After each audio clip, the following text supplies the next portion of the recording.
Hey, good morning, everyone, or good afternoon, depending on where you are. I'm so happy to be here on this last day of the year.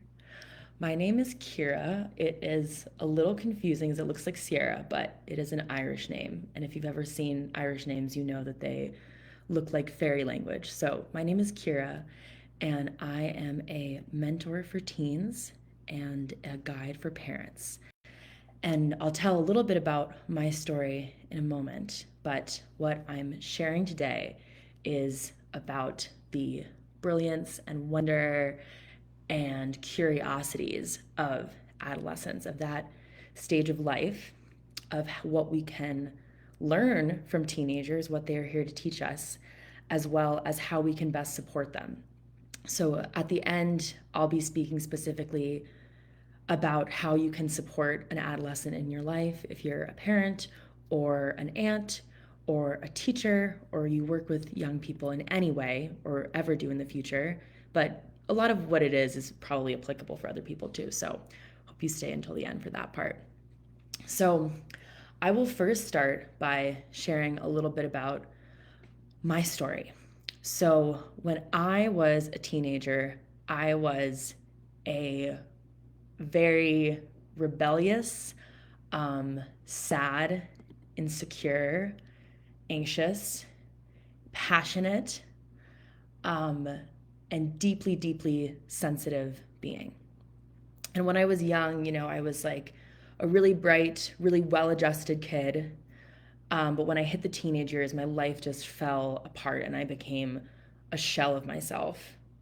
And deep down, I just felt so much pain inside. I was so sensitive to everything around me. I wrote in a diary entry once that I felt like I had been born skinless, like I had no skin, and everything just affected me so deeply. And I was always looking for relief in anything to just numb out or distract, and that included self-harm and running away from home and several suicide attempts. And I went through first uh, a sort of typical intervention for mental health in our country. I mean, I live in the US, which is medication and talk therapy. And I did that for years. And then I was in an inpatient hospital for a while. And then I went to wilderness therapy. And then I went to a therapeutic boarding school. So now in my adult life, on reflecting on both that stage of life for myself, as well as how the systems address adolescent mental health specifically, I've had a lot of insights and thoughts about what teenagers really need and what that stage of life really is about. Like adolescence, I think, is the caterpillar soup stage of the journey. It's like when the caterpillar is in the chrysalis and it hasn't yet become the butterfly, and it just dissolves into this soupy fluid, and it feels like everything is lost and there's no clarity or nothing is intact, um, or certain, and it's mystifying and it's terrifying. And it can actually generate a lot of fear for teenagers and the adults around them because it just seems like everything is so all over the place and up in the air and up and down. And I really believe that what adolescents need had been done in indigenous cultures and former communities that existed before now, which was that they need rites of passage and initiations because they're at the threshold to adulthood and they really are actually craving to take on more responsibility and leadership and to step into adulthood. But they need a lot of guidance, and I think that they need an acknowledgement of what they're passing through. So that is a wisdom that I think indigenous cultures had that our world is needing more of now. So what can we learn from teenagers, from these beings who are in this stage of life, the caterpillar soup stage of life? So I work with teenagers, and one of the things that I appreciate about them so much is actually their deep desire to belong. Um, Teenagers tend to be extremely focused on their peer groups and fitting in. And this is sort of natural for where they are in their developmental stage because they're sort of individuating some from the family system. They're not a child anymore. They're becoming more of a self-sufficient being, hopefully still in community and with support, but they're becoming more of an adult. And so they're looking out in the world to kind of assess, where do I fit in and who are my people? And it becomes so, so, so important to them to fit in with peers. I mean, when I hear teenagers talk about it, and the way that I felt as well was like, it can literally feel like a matter of life and death if they're not fitting in with their peer groups at school. And the reason that I actually find this so endearing is because what they exhibit is something that all of us feel. We all feel such a drive and a desire and a need to be accepted and loved and appreciated by other people. Like we all have this need to belong, but there is something so like bare about how teenagers experience that need that I think kind of it's like they're unashamed of it in a way that, yes, maybe sometimes it can be kind of along, like social cool lines or attempts, and they don't maybe yet know how to interact vulnerably, but they just wear something on their face that all of us feel, which is the need to belong. The second is that they are so honest. Like teenagers, when I talk to them about what they see in their families and their friends and the people around them, like they just nail it. They have really, really sharp BS radars with me as well. If I'm ever saying something and I think it's like they're not catching maybe something hypocritical or confusing that I said, like they will call me on it, no problem. They have very sharp radars.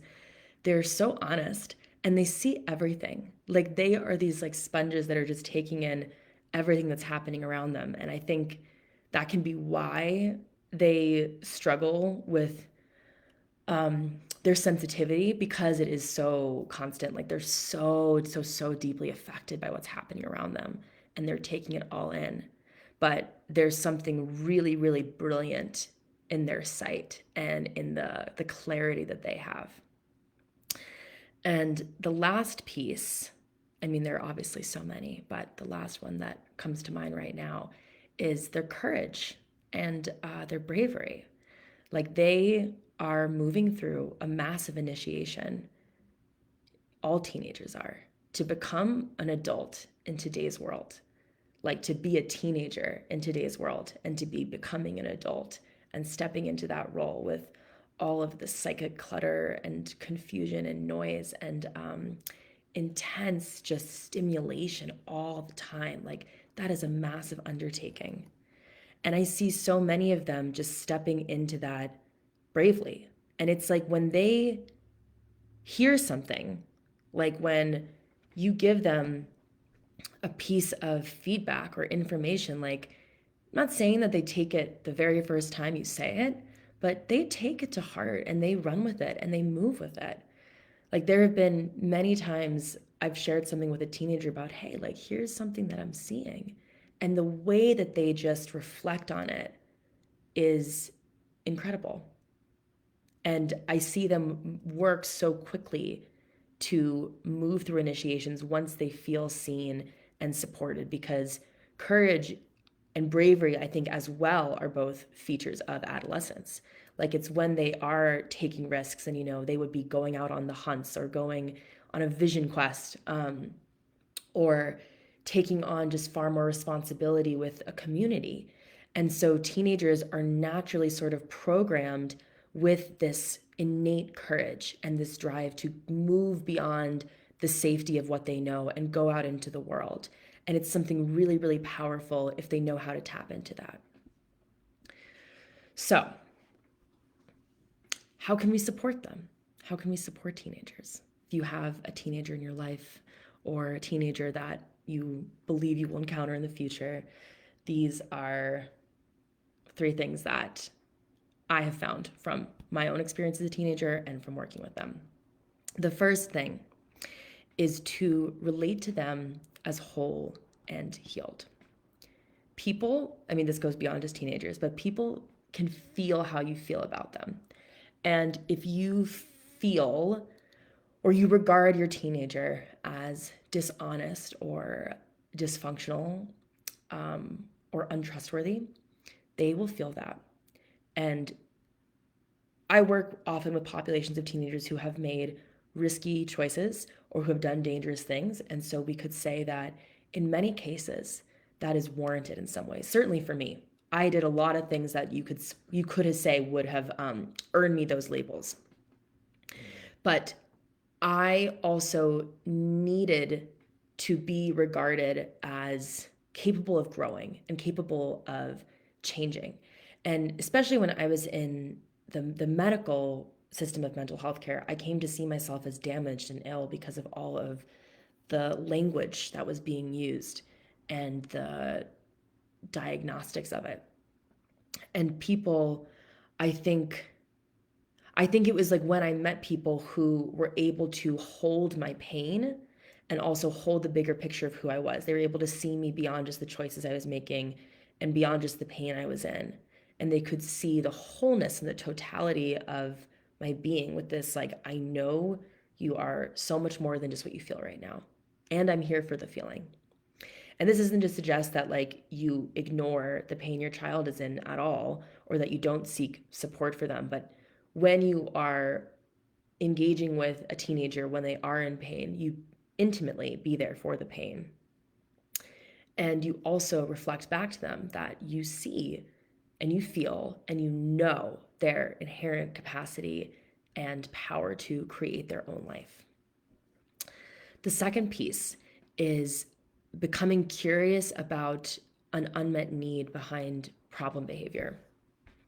So, oftentimes, when a teenager is engaging in a risky or concerning behavior like self harm or heavy substance use or school avoidance, naturally the people around them become very concerned and they become focused on the behavior and sort of putting a stop to the behavior. And it's tricky when safety is a question. Obviously, concern is natural and those fears are completely valid. But also, when we are engaging with teenagers, we have to kind of look at where we're coming from on the love to fear spectrum. Are we coming from a place of fear? Are we coming from a place of love and curiosity? The fears, again, if your child is doing any of those things, is totally understandable. My parents were terrified when I was doing those things. But people don't just behave dangerously or impulsively because they're bad people.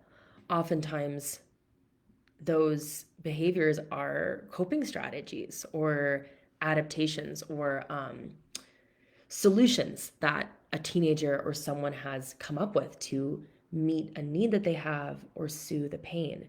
And usually the needs behind a behavior are totally appropriate and understandable, natural.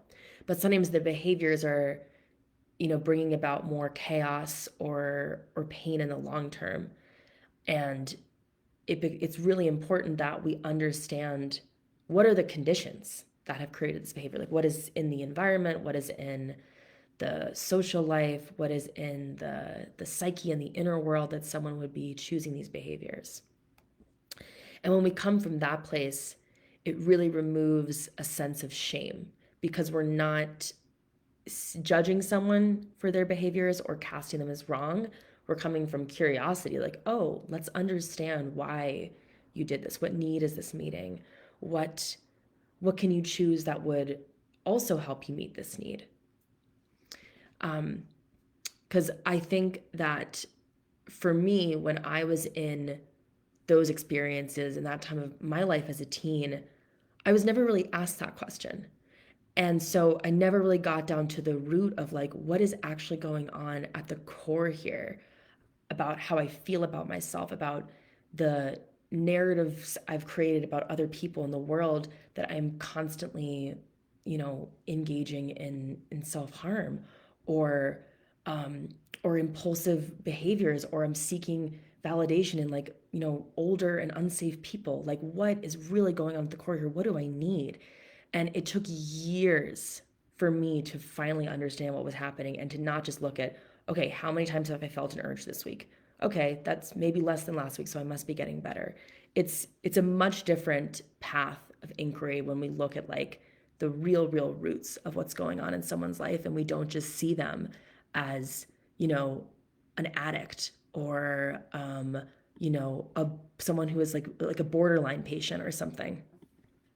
To me, unconditional love is not focusing on like what's going wrong and just seeing the behaviors and just seeing the danger or the fear.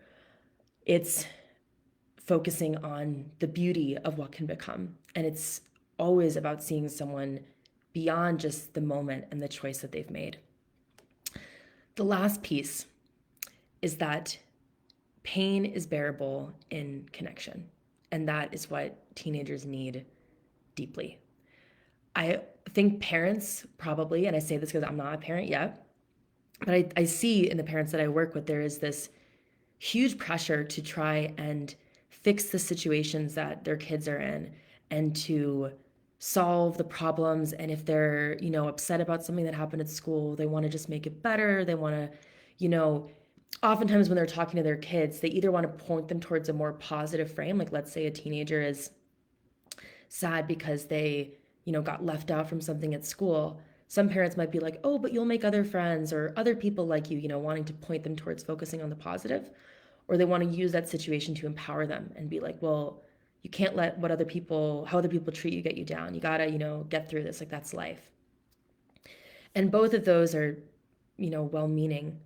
And those lessons can come as well. Those can come at a later time. But what I think is true for teenagers and probably most people in general is oftentimes they just want to be heard and just witnessed in their pain.